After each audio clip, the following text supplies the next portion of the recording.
एक ऐसा रेवोल्यूशन जिसकी वजह से कई बड़ी गवर्नमेंट तक उलट गई, जैसा कि ईरान और सीरिया।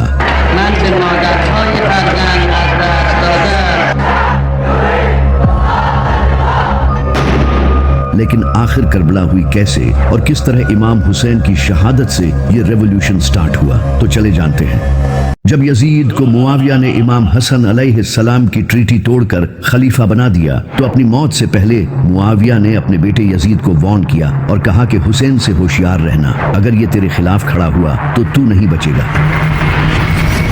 यजीद ये जान गया था कि हुसैन की बैत लेना सबसे इंपॉर्टेंट है, क्योंकि अगर हुसैन ने बैत कर ली तो बाकी भी बैत कर लेंगे। यजीद एक नंबर का जालिम और शराबी था। वो ये अच्छे से जानता था कि लोग इसकी बैत नहीं करेंगे, तो इसने जबरदस्ती तलवार की नोक पर लोगों से बैत लेना शुरू कर दी। इसने अपने सारे गवर्नर्स को खत भेजे और कहा कि वो इसके लिए जबरदस्ती लोगों से बैत लें, तो इसके गवर्नर्स ने लोगों को मार पीट के इनसे जबरदस्ती बैत लेना शुरू कर दी।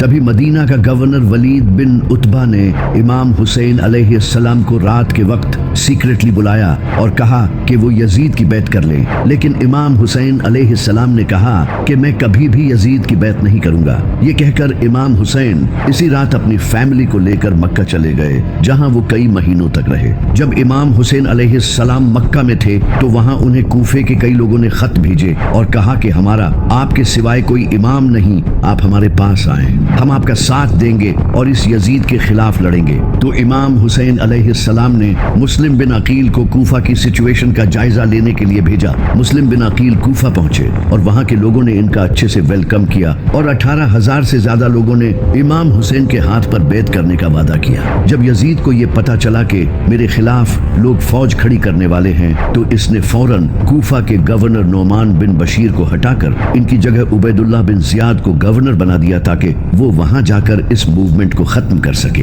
तो उबैदुल्लाह बिन जियाद बड़ी ही चालाकी से रात के अंधेरे में इमाम हुसैन की तरह के कपड़े पहनकर और अपना मुंह छुपाकर कूफा में एंटर हुआ। जब लोगों ने इसे देखा तो उन्हें लगा कि इमाम हुसैन इन्हें लीड करने आए हैं। लोग खुशियां मनाने लगे और इसके हाथ चूमने लगे। उस वक्त इलेक्ट्रिसिटी तो होती नहीं थी, तो रात के वक्त किसी को पता नहीं चला। उबैदुल्लाह बिन जियाद कूफा के महल में एंटर हो गया और अगले ही दिन इसने अपनी असलियत लोगों के सामने जाहिर कर दी और कहा कि जो भी हुसैन का साथ देगा उसका अंजाम बहुत बुरा होगा। इसने मुस्लिम बिन अकील को भी पकड़ लिया और उन्हें महल की छत से फेंककर शहीद कर दिया, और जो भी लोग इमाम हुसैन का साथ देने वाले थे, इनमें से कई लोगों को शहीद कर दिया और कई लोगों को जेलों में डाल दिया। इमाम हुसैन अलैहिस्सलाम इस वक्त तक कूफे की तरफ अपनी फैमिली के साथ निकल चुके थे, क्योंकि वो पिछले 4 महीनों से मक्का में ठहरे हुए थे और हज के मौके पर कई हजार मुसलमान आकर इन्हें फॉलो करने का वादा कर रहे थे। यजीद को जब ये पता चला तो इसने अपने कुछ बंदे इहराम की हालत में इमाम हुसैन अलैहिस्सलाम को शहीद करने के लिए भेजे।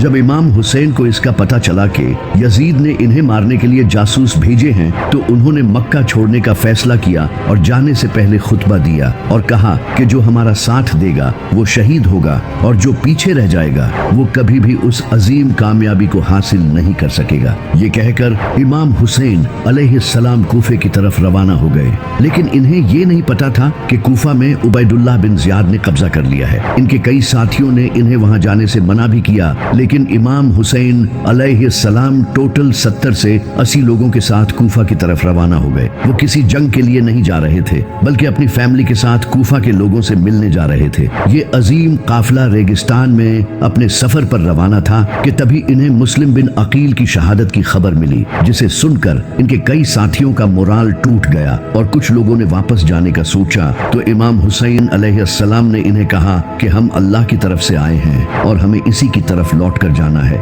हमें ये सफर पूरा करना है और मैं वापस नहीं मुड़ सकता। तो इसके बाद इनका काफिला वापस से कूफे की तरफ रवाना हो गया। तभी रास्ते में एक जगह जब काफिले ने क़याम किया तो इमाम हुसैन सो रहे थे। तभी उन्होंने ख्वाब में अपने नाना नबी सल्लल्लाहु अलैहि वसल्लम को देखा। आपने इमाम हुसैन अलैहिस्सलाम को फरमाया, ए हुसैन आगे बढ़ो, अल्लाह तुम्हें शहीद देखना चाहता है। तो इमाम हुसैन अलैहिस्सलाम ख्वाब से उठे और आपने अपने साथियों से ये ख्वाब शेयर किया और उन्हें कहा कि जो वापस जाना चाहते हैं वो चले जाएं, क्योंकि अब जो मेरे साथ रहेगा वो मारा जाएगा। कुछ लोग छोड़ गए लेकिन बाकी इनके साथ रहे। तो काफिला फिर से अपनी मंजिल की तरफ रवाना हो गया। तभी रास्ते में इन्हें एक और काफिला दिखाई दिया जो कि ज़ुहैर बिन कैन का काफिला था। इनकी मुलाकात इमाम हुसैन से हुई। इस मुलाकात के बाद ज़ुहैर बिन कैन ने अपनी बीवी को तलाक दे दी और कहा कि तुम बाकी सबके साथ जाओ, क्योंकि मैं अब इमाम हुसैन अलैहिस्सलाम के साथ अपनी जान दूंगा। वहीं दूसरी तरफ यजीद को यह पता चल चुका था कि इमाम हुसैन कूफा की तरफ रवाना हो चुके हैं। तो इस नापाक ने हुर बिन यजीद को 1000 के लश्कर के साथ इमाम हुसैन अलैहिस्सलाम के काफिले की तरफ भेजा। हुर बिन यजीद ने अपने लश्कर के साथ इमाम हुसैन के काफिले को रास्ते में ही एक जगह दरियाए फुरात के किनारे रेगिस्तान में रोक लिया। इमाम हुसैन ने अपने साथियों से पूछा कि ये कौन सी जगह है, तो उन्होंने बताया कि ये करबला है। इमाम हुसैन अलैहिस्सलाम की आंखों में आंसू आ गए और आपने फरमाया, यही वो जगह है जहां हमारा खून बहाया जाएगा। इमाम हुसैन अलैहिस्सलाम ने हुक्म दिया कि यहीं खैमे गाड़ दो, अब हम आगे नहीं बढ़ेंगे। ये वही जगह थी जहां से जब इमाम अली अलैहिस्सलाम जंगे सफीन से वापसी लौट रहे थे तो आपने यहाँ रुक कर फरमाया था, ऐ हुसैन, उस दिन सब्र करना जिस दिन तुम्हारा बाप तुम्हारी मदद के लिए तुम्हारे पास नहीं होगा। तुम करबला की जमीन पर सब्र करना, क्योंकि वहां तुम्हें अकेले मौत का सामना करना पड़ेगा। तो जब 2 मुहर्रम के दिन इमाम हुसैन अलैहिस्सलाम के साथियों ने करबला में खैमे लगा लिए तो इसी वक्त यजीद ने 4000 के लश्कर के साथ अमर बिन साद को हुर बिन यजीद की फौज ज्वाइन करने भेजा। इससे हुर बिन यजीद की फौज और ज्यादा बढ़ गई। इसके अलावा भी अमर बिन साद यजीद से और ज्यादा लश्कर मंगवाने लगा, जिसके बाद इसकी फौज 1000 से 30,000 हो गई। वहीं दूसरी तरफ इमाम हुसैन के साथ इनके सिर्फ 70 साथी थे। लेकिन आखिर क्यों अमर बिन साद इतनी ज्यादा फौज मंगवा रहा था जबकि सामने सिर्फ 70 थे और इनमें से भी कई बच्चे और औरतें थी? इसकी वजह यह थी कि इन 70 लोगों में एक इंसान था जिसका नाम था अब्बास। ये इमाम अली अलैहिस्सलाम के बेटे और इमाम हुसैन अलैहिस्सलाम के भाई थे। ये इतने बहादुर थे कि जब ये जंग में लड़ते थे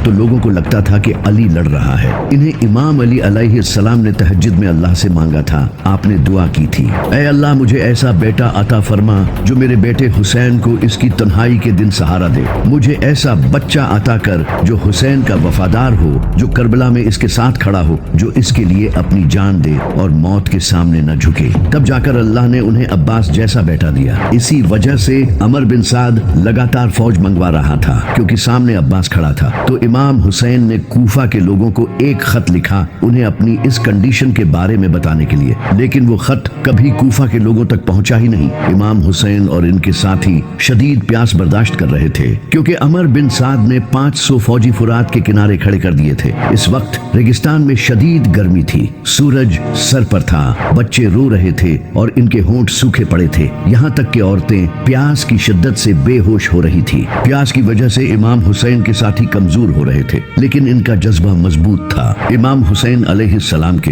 एक बेटे इमाम ज़ैनुलाब्दीन अलैहिस्सलाम पहले ही बीमार थे। बीबी सकीना इमाम हुसैन के पास आकर बार बार पूछ रही थी कि बाबा पानी कहाँ है। इमाम हुसैन अलैहिस्सलाम ने दुश्मनों को पैगाम भेजा कि अगर तुम्हें मुझसे दुश्मनी है तो इन बच्चों और औरतों को तो पानी पीने दो, इनका क्या कसूर है। लेकिन उनका आगे से जवाब आया कि हमें उबैदुल्लाह बिन ज़ियाद ने सख्त ऑर्डर दिया है कि इन्हें एक बूंद भी पानी नहीं देना। अगले दिन 8 मुहर्रम को इमाम हुसैन अलैहिस्सलाम ने अमर बिन साद से नेगोशिएशंस करने की कोशिश की, लेकिन इनकी एक ही डिमांड थी कि यजीद की बैत करो, जो कि इमाम हुसैन कभी करने को तैयार नहीं थे। प्यास की वजह से दिल की धड़कन तेजी से बढ़ रही थी, खून गाढ़ा होने की वजह से बॉडी को पंप करने में मुश्किल हो रही थी, ब्रेन फंक्शंस कम हो रहे थे और ये सब बच्चों में और ज्यादा हो रहा था। 9 मुहर्रम का दिन आ चुका था और इसी आजमाइश में 9 मुहर्रम का दिन भी गुजर गया। इमाम हुसैन अलैहिस्सलाम ने सारी रात इबादत की और अपने साथियों से कहा,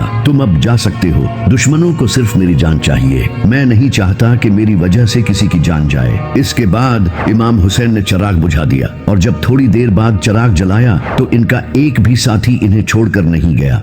हुर बिन यजीद को जब ये पता चला कि अमर बिन साद इमाम हुसैन के खिलाफ जंग करेगा तो उन्होंने इमाम हुसैन की फौज ज्वाइन कर ली, क्योंकि वो इमाम हुसैन की इज्जत करते थे। इसके बाद 10 मुहर्रम का सूरज चढ़ा। इमाम हुसैन अलैहिस्सलाम यजीद की फौज के सामने आए और कहा, ऐ लोगो, गौर करो कि मैं कौन हूँ। क्या मैं तुम्हारे नबी का बेटा नहीं हूँ? क्या तुम मुझे सिर्फ इसलिए कत्ल करना चाहते हो कि मैंने यजीद की बैत करने से इनकार कर दिया? लेकिन दुश्मन खामोश रहे तो इमाम हुसैन ने अपनी फौज को तैयार किया और 3 हिस्सों में डिवाइड किया। एक हिस्सा राइट में था, एक लेफ्ट में और एक हिस्सा सेंटर में था, जिसे हजरत अब्बास लीड कर रहे थे, जबकि यजीद की आर्मी इनके चारों तरफ थी। तो फजर की नमाज के बाद जंग शुरू हुई।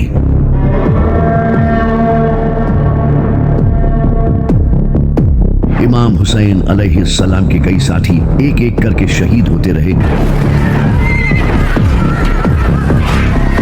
जब इमाम हुसैन के साथी शहीद हो गए तो इमाम हुसैन अलैहिस्सलाम के खूबसूरत बेटे जनाबे अली अकबर, जो कि नबी सल्लल्लाहु अलैहि वसल्लम के हम शक्ल थे, वो मैदान में आए और पुकारने लगे, मैं हूँ अली, अली के बेटे हुसैन का बेटा, हम नबी के घर वाले हैं और अल्लाह की कसम हम कभी भी बातिल के सामने नहीं झुकेंगे। जब यजीद की फौज ने जनाबे अली अकबर के चेहरे को देखा तो वो खामोश हो गए। कुछ ने तो नजरें नीची कर ली और कुछ ने अपने चेहरे फेर लिए, क्योंकि जनाबे अली अकबर नबी सल्लल्लाहु अलैहि वसल्लम के हम शक्ल थे। ऐसा लग रहा था जैसे नबी सल्लल्लाहु अलैहि वसल्लम ही मैदान में आ गए हों। इसके बाद वो आगे बढ़े और एक के बाद एक दुश्मन को मारते गए, लेकिन दूर से किसी ने इनके सीने में नेजा मारा,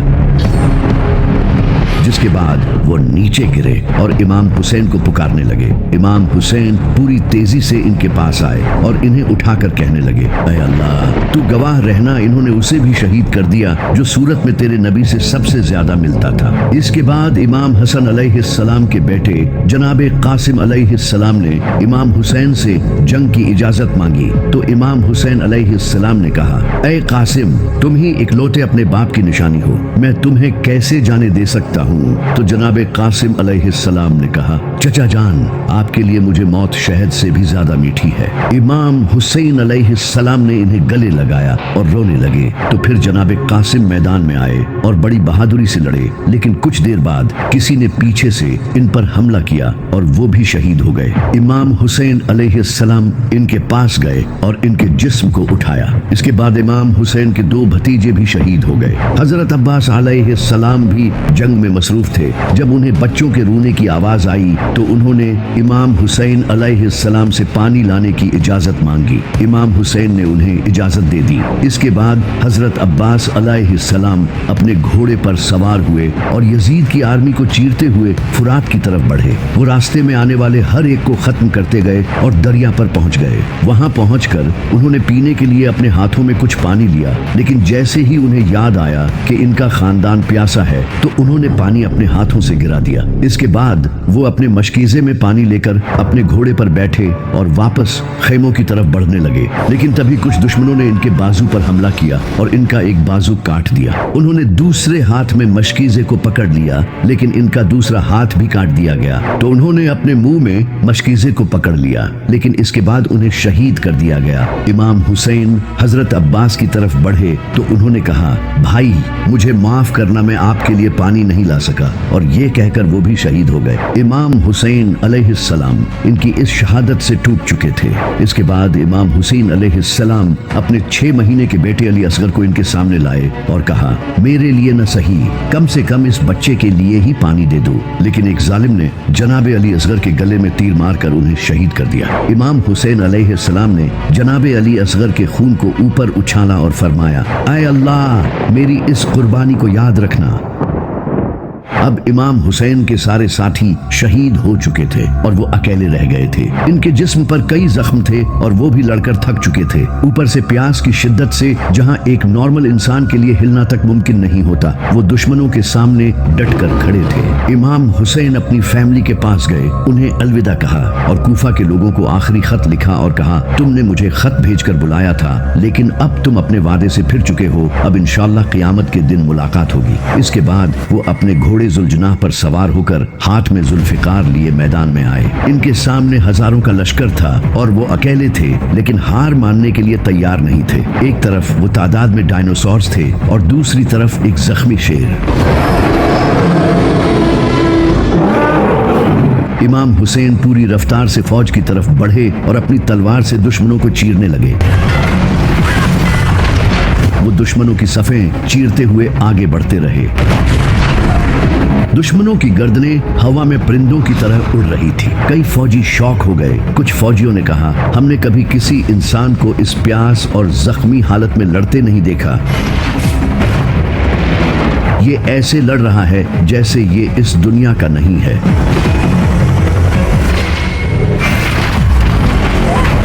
यजीद की फौज के कई कमांडर्स ने एक साथ हमला करने का कहा, लेकिन कोई भी इमाम हुसैन को फेस करने के लिए तैयार नहीं था। 10 फौजी एक साथ इमाम हुसैन अलैहिस्सलाम से लड़ने आते, लेकिन फिर भी वो इनका मुकाबला नहीं कर पा रहे थे।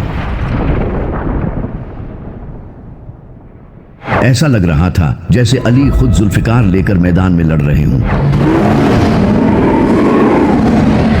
दूर खड़े अमर बिन साद ने जब ये देखा तो इसने ये देखकर अपनी फौज को कहा, चारों तरफ से हमला करो और हुसैन पर दूर से तीर बरसाओ। जब इमाम हुसैन पर हजारों तीर बरसे तो वो खुद को बचा न सके और इनका पूरा जिस्म तीरों से भर गया। इमाम हुसैन अलैहिस्सलाम अपने घोड़े से गिरे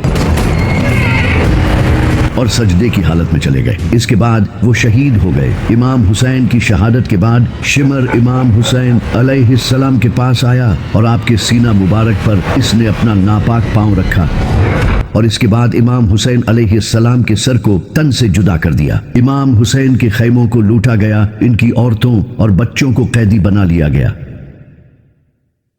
इमाम हुसैन की शहादत के बाद एक ऐसा रिवॉल्यूशन आया जो कि आज तक कायम है। इमाम हुसैन की शहादत का जब कूफा के लोगों को पता चला तो उन्होंने इमाम हुसैन की कब्र पर आकर कसम खाई कि वो यजीद के खिलाफ आखिरी दम तक लड़ेंगे।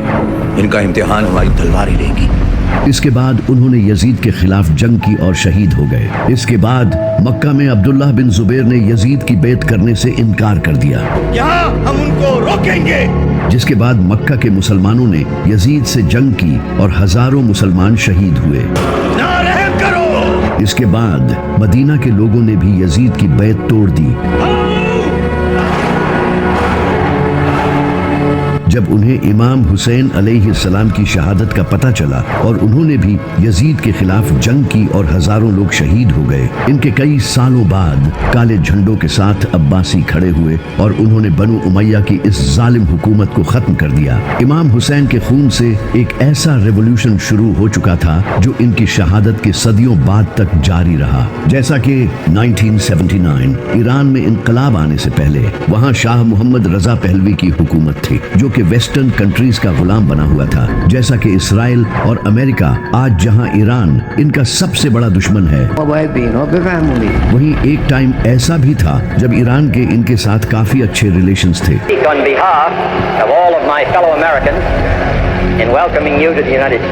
इस वक्त ईरान में फुल वेस्टर्न कल्चर था और रिलीजियस स्कॉलर्स तक को सप्रेस किया जाता था। तभी एक इंसान खड़ा हुआ जिसका नाम था अयतुल्लाह खुमैनी। खुमैनी ने लोगों को बताना शुरू किया कि हर दिन आशूरा का दिन है और हर जमीन करबला की जमीन है। यानी कि वो लोगों को ये कहने लगे कि हमें करबला की तरह इस यजीद के खिलाफ भी खड़ा होना पड़ेगा और ईरान में रिजीम चेंज लाना होगा। खुमैनी ने मजलिसों में लोगों को अवेयर करना शुरू किया। लोग इनकी बात समझने लगे और लब्बैक या हुसैन के नारे लगाने लगे। लोग इमाम हुसैन अलैहिस्सलाम के झंडे उठाने लगे और यहाँ तक कि कई हजारों मुसलमानों ने हुकूमत से लड़ने में अपनी जान तक दी। लोग इमाम हुसैन अलैहिस्सलाम की स्टोरी से मोटिवेट होने लगे और इसी तरह अयतुल्लाह खुमैनी ने ईरान की हुकूमत पलट दी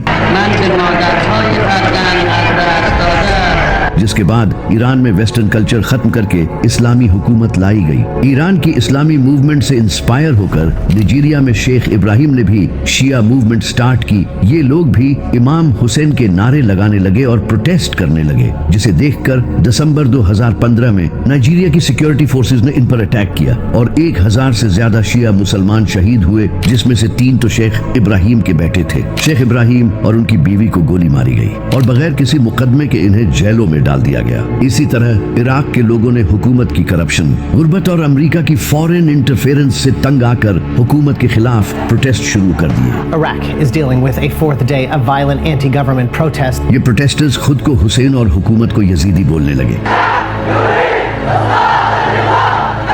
100 से ज्यादा लोगों ने अपनी जान दी 5 Iraqis died in clashes between police and anti-government protesters in और हजारों लोग जख्मी हुए। कई लोगों को स्नाइपर्स के जरिए मारा गया और इन प्रोटेस्टर्स के कैंप्स तक जलाए गए, एग्जैक्टली जिस तरह इमाम हुसैन के खेमे जलाए गए थे। इसी साल लुबनान के लोगों ने हुकूमत की करप्शन और सियासी निजाम से तंग आकर हुकूमत के खिलाफ प्रोटेस्ट किए। लोग खुद को हुसैनी कहने लगे और काले झंडे उठाकर प्रोटेस्ट करने लगे। इन प्रोटेस्टर्स पर भी गवर्नमेंट ने टीयर गैस छोड़ी और कई लोगों को अरेस्ट भी किया गया। लेकिन इस प्रोटेस्ट के 2 हफ्ते बाद इनके प्राइम मिनिस्टर साद हरीरी ने रिजाइन कर दिया। तवज्जह इलैकुम बिहाज़ा अल-खिताब। इसी तरह 2011 में बहरीनी प्रोटेस्ट हुए, जब बहरीन में शिया मेजॉरिटी पर सुन्नी हुकूमत थी और शिया को ऑप्रेस किया जा रहा था, तो उन्होंने भी प्रोटेस्ट शुरू कर दिए। इनके अलावा 2020 में इंडियन प्रोटेस्ट, इसी साल ब्लैक लाइव्स मैटर प्रोटेस्ट और पाकिस्तान में भी प्रोटेस्ट किए गए हैं, जिनके पीछे की इंस्पिरेशन करबला थी। यही वो रेवोल्यूशन है जो इमाम हुसैन ने अपने खून से शुरू किया,